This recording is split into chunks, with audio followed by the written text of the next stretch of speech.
All right, sumo deadlift, one of my favorite exercises. So this is a really amazing exercise for your entire posterior chain, so everything on the back of your body, from your heel to your head, back, butt, hamstrings, abs work here too.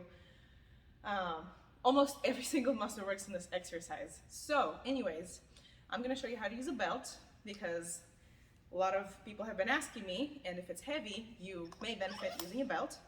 So I usually would use a belt when I feel like it's closer to my maximum load, right? If I'm going kind of over 65, 70% of my maximum weight for reps or for singles, I will usually use a belt. So this belt is with a buckle, with a lever. You can also use belts with buckles. It doesn't matter at all. Your gym should have some at the reception, so you can just ask.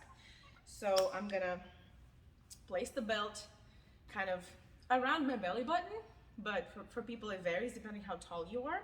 It mainly is for the back support. So if you can see, my belt is uniform width everywhere. Do not use a belt that is like skinny in the front and wide in the back. Those are pointless. So I'm gonna put it on my belly button.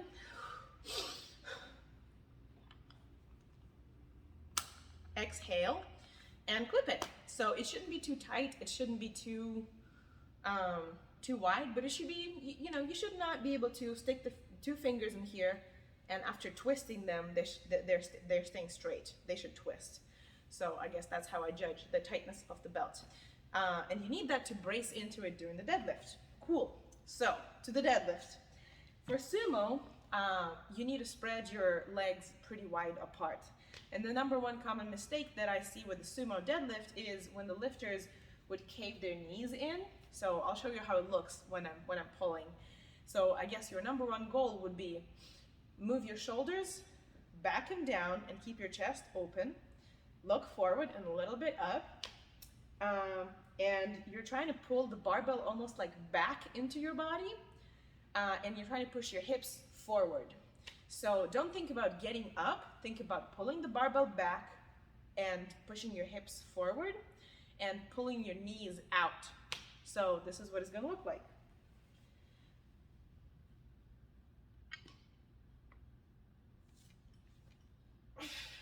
And now you can drop the barbell fast.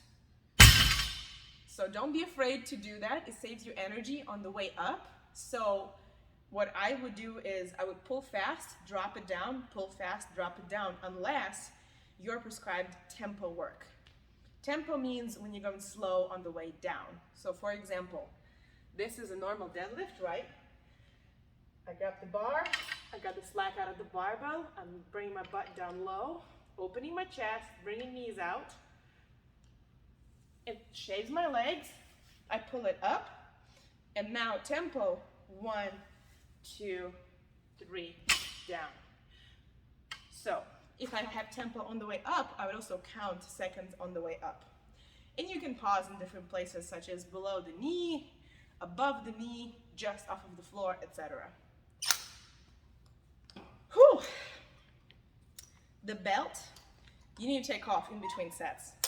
Do not be this person who walks around in their belt in between sets. It is there to support your back during the deadlift. In between sets, your core is supposed to rest, everything's supposed to recover, and you don't want to get used to this support. You only want this at maximum loads. So don't use the belt. And the last piece of advice is wear some zero drop shoes. So these are just Vans. I think they're the most basic Vans that you can get. You can have Converse, you can have any type of Keds, you can have deadlift slippers, but do not deadlift in running shoes or any kind of heeled shoe. So don't deadlift in squat shoes unless you have really, really poor ankle mobility, in which case, let me know and we'll work on your ankle mobility.